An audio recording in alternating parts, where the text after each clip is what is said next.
CtrlAble here. What stood out to me most about Split Fiction isn't just that it's another strong co-op game, it's that it might be one of the clearest examples of how design structure can either support accessibility or quietly block. Because on paper, this is a game built around connection, but in practice, that connection comes with some real friction depending on how you play. For anyone unfamiliar, Split Fiction is the latest game from Hazelight Studios, the same studio behind It Takes Two and A Way Out. And they've been wildly successful. Across 3 games, Hazelight has sold over 50 million copies. That's not normal. That's a studio proving that co-op, something most publishers used to avoid, is actually a core experience people want. But here's the question I want to explore. What happens when a game is designed entirely around co-op and you're a player who needs accessibility support? Hazelight's identity is very clear. Their games are built around one idea: 2 players, 1 experience. Even the studio's founder, Joseph Ferris,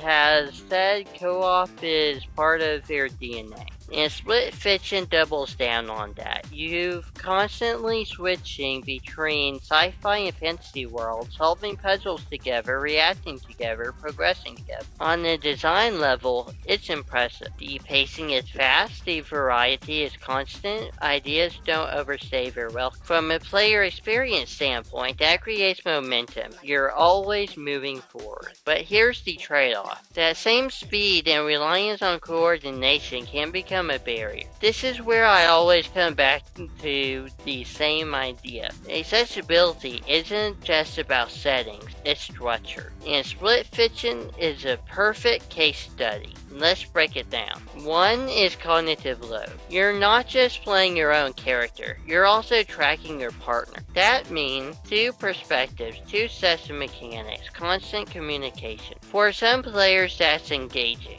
For others that's overload. 2 is reaction time. A lot of sequences rely on quick input, synchronized action, split-second react. If your reaction time is slower or inconsistent, you're not alone in struggling. You're holding someone else back. That creates pressure, and pressure is a hidden accessibility barrier. 3 is visual readability. The game constantly shifts between bright fantasy environments and dark, high contrast sci-fi spaces. That variety looks great, but readability can suffer when visual information changes too fast. UI clarity isn't consistent. Effects overlap during co-op chaos. And when readability drops, difficulty goes up even if the game itself hasn't changed. Now, what really surprised me about Split Fiction, this is how much of its readability comes from its story, not its system. Specifically, the character Mio. It is voiced by Kaja Chan. Mio is intentionally difficult at start. She's guarded, distant, almost confrontational. But that's not bad design. That's intentional friction. And over time, that friction changes. As Mio opens up, the experience becomes more emotionally readable, more grounded, easier to connect with. That's a different kind of accessibility. That's emotional accessibility. Players aren't just reacting to mechanics, they're understanding a character. And for a lot of people, that's what keeps them engaged, even when the gameplay gets intense. Here's the reality. Co-op is both the biggest strength of Split Fiction and its biggest limitation. Its strengths are shared problem solving, built-in social engagement, and constant feedback from another player. However, the limitations require a second player, requires communication, and requires match,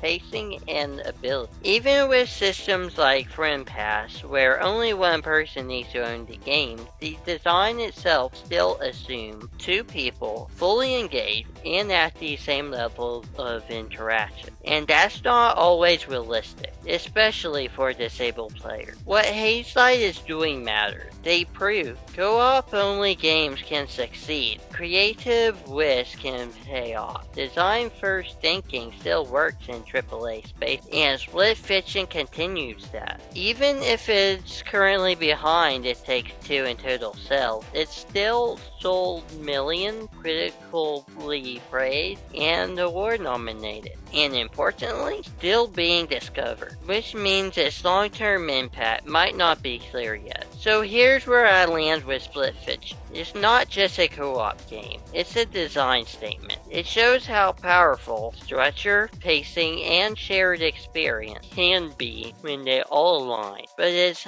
also highlights something important. If accessibility isn't built into that structure, it becomes something players have to work around, not with. And that's the difference. CtrlAble here. What I'm really curious about is this. Does co-op make games more accessible, or does it quietly make them more exclusive depending on the player? Curious how others see it. And if you're breaking down games through accessibility and player experience, that's what we do here on CtrlAble.